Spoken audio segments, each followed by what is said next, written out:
Timberwolves demonstrate the depth of their depth as they defeat the Rockets 113-106 at home. And the Rockets are just above 500 on the season. However, they were just on an 11-game win streak after losing Şengün, who is probably their best player, but still, they've been playing some good small ball and hooping it up, doing so, although their defense has struggled over that time period.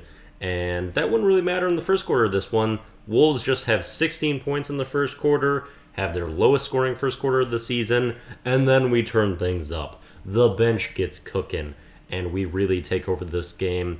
A lot of people that need to be shouted out and highlighted for how deep this team is, and how many people are able to step up despite Karl-Anthony Towns' injury, him being out, although I hear he is progressing faster than they expected, so should be back in a decent clip. That's a good thing. Looking forward to that.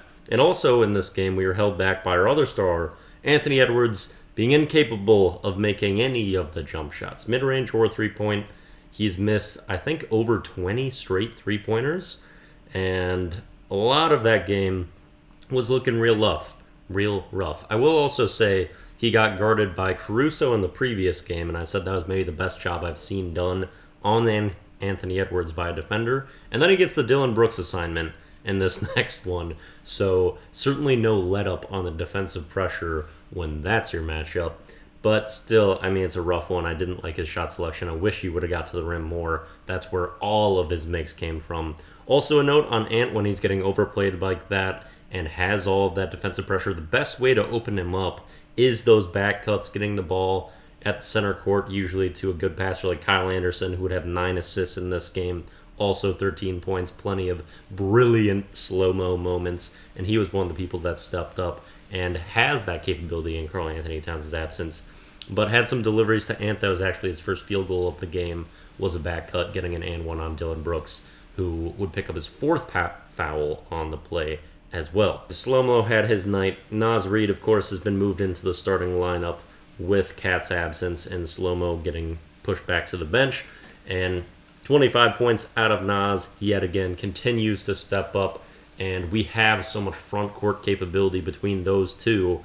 They had steps to take in their game still this season, so I wasn't too worried when Cat went down, and the 1 seed is still within reach. What else did I want to talk about? Jaden McDaniels was the another player in the front court that I've been like, this is someone who can still step up offensively and grow and make up for some of Cat's absence.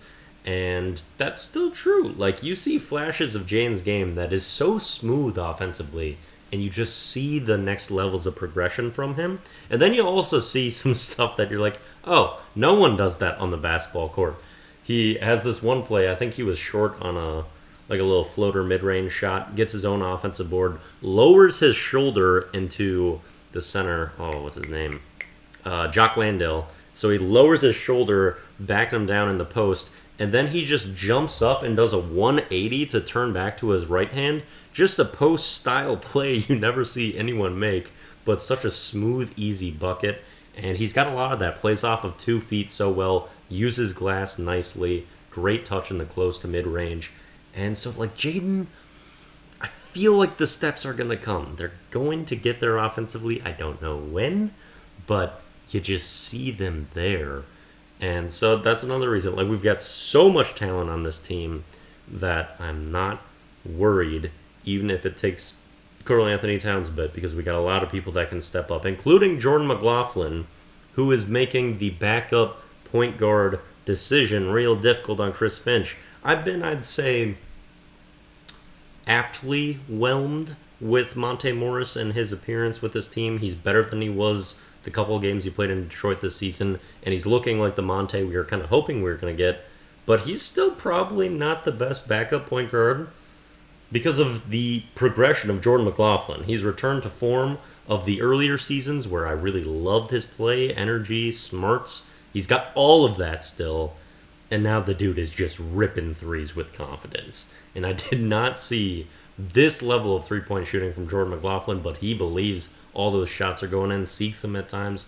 3 of 4 from 3 in this one. Still making some really heady, great defensive plays too. There's one sequence in this game that was so amazing where It was actually highlighted on the broadcast that Mike Conley kind of bodies up Dylan Brooks so he can't get a post look, then has to close out, gets burned by. J-Mac helps from the corner to stop the drive that I think was Cam Whitmore.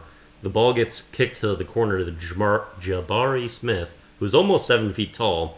J-Mac flies back to the corner from help position, gets a great contest on someone that big, missed shot, comes down, corner or hits a three from the slot from Kyle Anderson, and he just makes all the plays. Game high plus 17 in this one for J-Mac, and I feel like he's got to be our first backup point guard off the bench with how he's playing and where the jump shot is. Mike Conley's jump shot is also extremely silky right now. He's made, 13 threes in the last 3 games.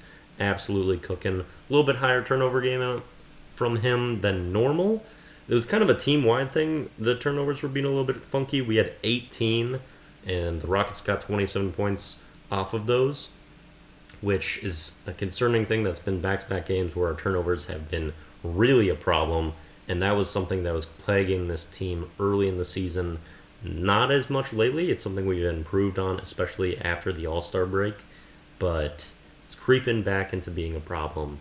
I still have a lot of faith in this team, though, especially once we get into the playoffs. We are locked into the playoffs no matter what. We've clinched that. No play-in for us, so we're going to get some rest and some extra time, and we'll also, well, not for sure have home court, but pretty likely we'll have home court. So even if we need a little bit of time, I think Anthony Edwards getting fresh legs and the playoffs becoming a thing, I think we'll not see this version of Ant where the jump shot is this bad, but he'll still have some moments like he had at the end of that game where he just is like, man, Fred Van Vliet, I can't speak tonight, just ripping threes. They're getting back into this game.